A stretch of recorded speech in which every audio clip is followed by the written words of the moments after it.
Recording in Hello, and welcome back to another episode of Let the Story Write Itself. This is episode 12, and today I wanted to discuss and expand more on the notion of what becomes normal for you. It's interesting because I'm in Bali right now, and just a couple days ago, it was a day of silence, and it's still a bit of a holiday period. There's overlapping things going on like Ramadan, and Muslims have their own thing going, Hindus, and as everyone on the island it's like an enforced policy where no traffic, lights out during the nighttime, like all the street lights go off, no shops are open. And this was March 29th of this year. It follows the phases of a moon of the Hindu calendar, and it's it reminds me, like, the very first episode of this podcast, I spoke on my Vipassana backstory and how that experience came about. And Vipassana is actually a 10-day meditation retreat. And during this retreat, you also do not talk for the entire time. And likewise to this day of silence, Nyapi, I noticed that in particular, what stood out for me was when like the lights go off at nighttime, and like all the street lights are off as well. And it's like a ritual that is practiced. It's meant to like have total silence over the whole island on this first day of the new year phase of the moon. And it was so interesting because at first it took a bit of adjusting to this pitch blackness, right? Like actual pitch blackness. Like I'm not used to that level, I guess, unless you were to wear like an eye mask, I guess, and that would be a bit different because usually there's some ambient lighting going on or through your curtains or something. But on this particular time, it was literally pitch black, and it took a bit of adjusting. And I noticed that even like come the dawn, and like when the next day came, once like the daylight was shining through and the day of silence lifted, and like it was like 6 a.m., that everyone, like, you could start hearing the first motorbikes back on the road and such, and people like going back out to walk out and things of that nature. But during that period of in that interval of time, even just like for that night, it was a bit of an adjustment to get to that pitch blackness, adjusted to that pitch black darkness. And then interesting enough, when like I kind of pulled open the door that would let in like a bit of the sunlight in, and I was it wasn't even because it was such pitch blackness, like I normally have a bit of ambient lighting going on. It took a bit of time to adjust to that. This was not unlike, say, the Vipassana. Like, if you can imagine going 10 days without talking, like you're in that deep silence within yourself, and then emerging from that, and then suddenly, like, even the most minor of chatter, it's like everyone starts just like whispering because even just talking in normal tones feels like too much, right? So it's interesting how this concept of what is normal is really adjusted to in relevance to whatever experience you've had just before that. So whether that's like adjusting to like the pitch black of the night, and the most minor of lighting is like you become highly, highly sensitive, and like your awareness is just to another level. And it's also that idea of like when you're in silence for a long time, and also during Vipassana, you don't have your phone with you for the whole 10-day retreat. You don't read or have any books or watch any um, things on like on TV or anything of that nature. You don't even like you're secluded, confined to the retreat space. So you really are in this like bubble for the whole 10 days, and you can imagine how a bit of a shock that is to emerge from that space and to say suddenly, most people are coming from the city or something. Once you get back into like the hustle and bustle, it takes a bit of adjusting back into that everyday life. And not only that, but for me, it's like that deep silence within that you almost like holding on to still. But then it's like it starts as a bit of a whisper, and then you're just kind of like, it's just a whole different frame of reference once you experience something like that. I've done three 10-day Vipassana retreats since that time in 2012. So it's like each time it's like it takes less of an adjustment to get into the rhythm of the 10-day retreat, but at the same time, getting it back out of it, it's like each time I feel like I don't come out of it as much. And that's how I feel sometimes I detach a little bit from the everyday world as, say, you could know it, because I've gone deeper into this sense of self and this stillness within, that I don't engage with the outside world as, in the same manner as before I had done these 10-day Vipassana meditation retreats. And this really is where like that inner transformation can occur just from, like, say, even just a day of silence or a few hours of that pitch black darkness. It's like your human self is so adjusted to whatever is like the norm that if you present a new norm to it, it will suddenly adjust, and this, say now I'm in the part of the story where I'm in Toronto, if you've been following along, and now I'm about to leap over to Spain. And I'm in this zone where it's like I've untethered from needing to plan things out or needing to know how things will unfold, and simply allowing my intuition to guide me and be led by an intrinsic soul calling, motivation, pull, what have you. This feeling of really untethering from what in a way is the norm of, like, okay, usually you have a set period of time for, like, if you're going somewhere and then you know what you're going to do there, maybe you have an itinerary, this and that. And I was really like in the zone where I've gotten so used to just doing things as I feel called without needing to have a plan in advance, booking one-way tickets, just staying in a place for a month at a time, not even booking my accommodation until I get the feeling or the call to do so, just letting things really unfold in a very organic, natural manner. And interestingly, how this was in 2016, right? February 2016. And I had just gotten almost like starting to take this on as more of my norm, you see. So I feel like like all these experiences really tie together, whether it's like the Vipassana retreats, whether it's a day of silence, whether it's learning to go more with the flow and be in your more intuitive state. And obviously, prior to that, I had been from like education and employment, which is kind of like you're not really in those type of environments and scenarios. You're not really going with your intuition or just as you feel called, right? A lot of times, those are more structured, planned out type of like environments where you have very more like you need to have like more reasoning and logic as your forefront. So obviously then at this period of time, my norm became more going with the flow and not necessarily needing to know. And a lot of this was this feeling of untethering and letting the story write itself. It's like tuning into a higher self that didn't necessarily make sense to my human mind, but allowing that to be like my guide, to be like to lead me in some way, almost like this pull, like this inner compass that, can't quite logically or say pinpoint, but it's just this nudge. It's just this intuitive, like, okay, I know, like, just by way of how I feel, it's almost it's this more, I would call it a magical way of being. And so that's really been my norm for over a decade now, since even before that, obviously, I started going to Vipassana like 2012. And even like not going to university was a bit of that experience of going against what was really calling me in the first place.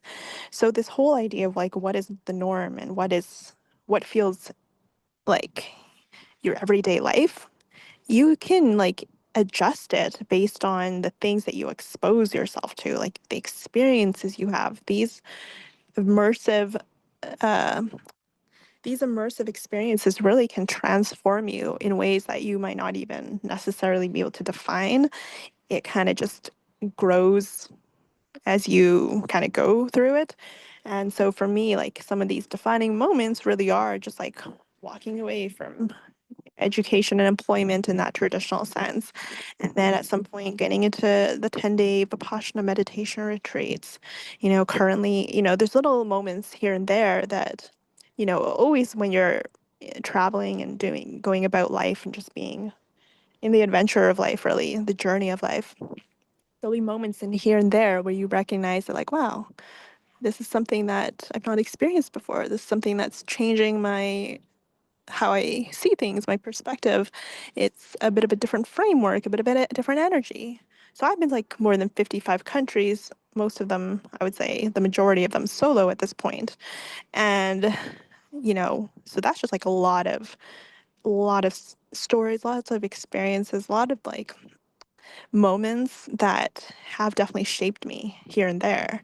And I'd love to get into more, like really get into the nitty gritty and even delve more and expand more in because sometimes all these experiences they just flow together. They kind of just like you live your life.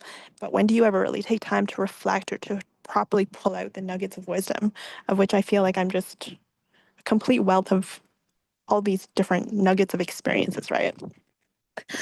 But the bigger, like the overarching theme for me has been this idea of just going with the flow and living in that space of intuition.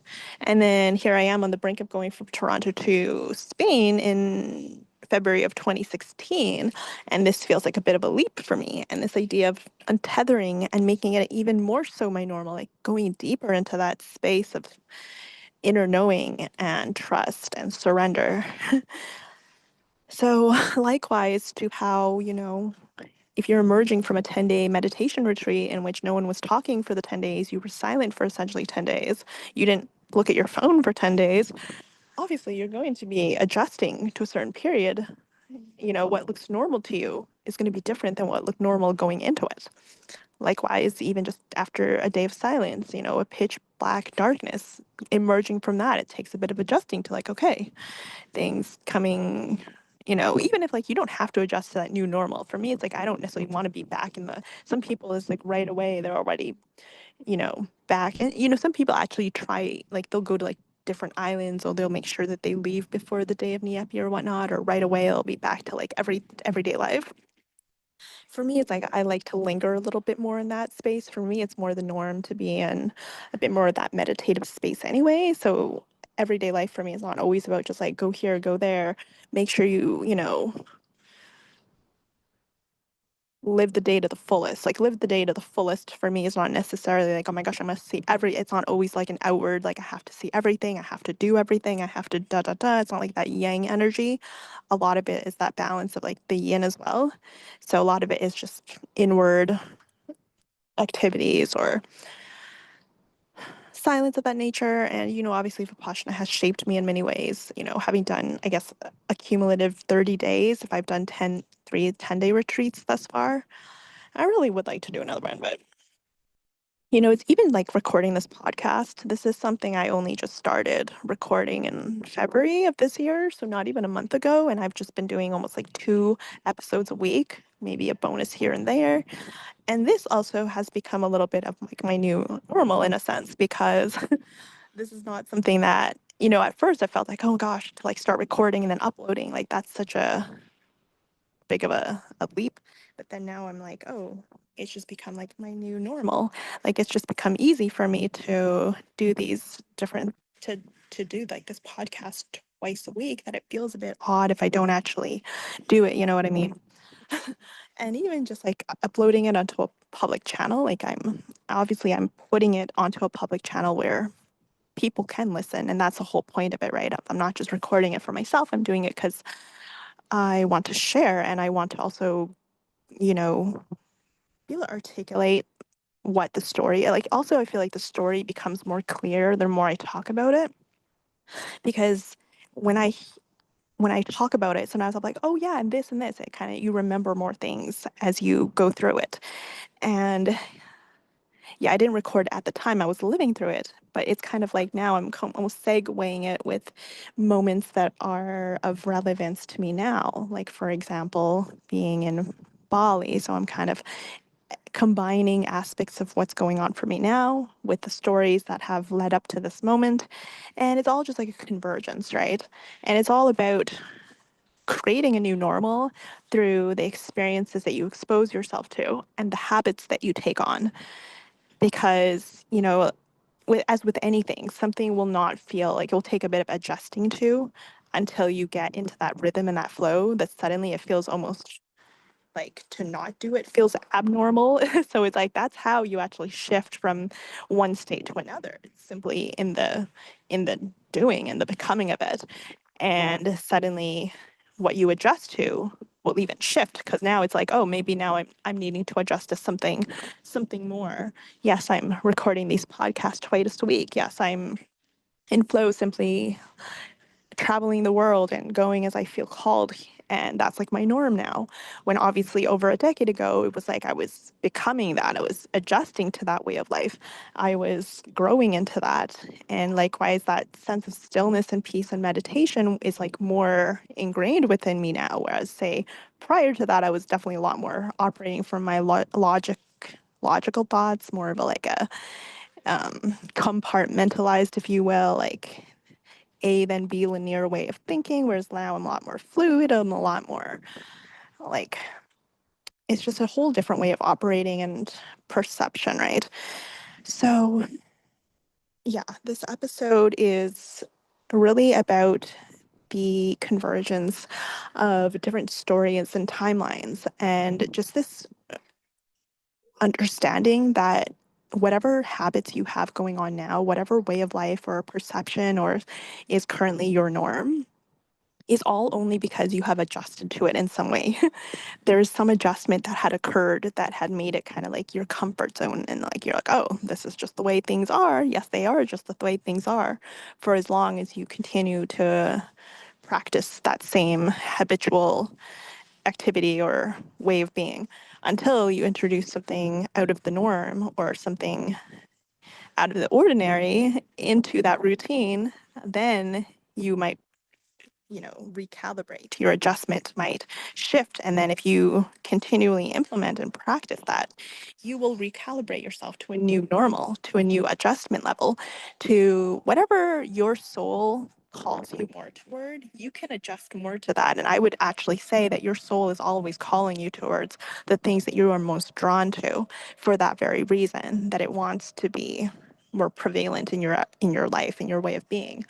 And that is actually your more natural state anyway. So when you actually sync up with that natural state, you find yourself in a lot more a state of ease, a state of peace, a state of joy. It's just very natural. It's just very light. Things are just very synergistic in a way. So it's almost like that end goal in a way, that you become more and more of your true self, your inner soul calling, and like adjust to the level that, that might be involve you deconditioning from external influences or things that are not really as true to you as maybe you had been led to believe or had once believed. And the more true to your true innate self and intrinsic inner compass that you are able to align with, the more that you'll notice more of that synergy and that ease and that flow, peace, joy, all the good things simply flowing into your life and your way of being. And you just almost enter like this new state where your life is not going to be looking the same as even if you just looked back over a decade or something, or who knows, even just it could be much shorter time frame. It could just be a day ago. Whatever timeline you're looking back at, you're like, wow, I've really adjusted to a different way of being. So that is episode 12 today, and I will be back again for another more episodes of Let the Story Write Itself next week.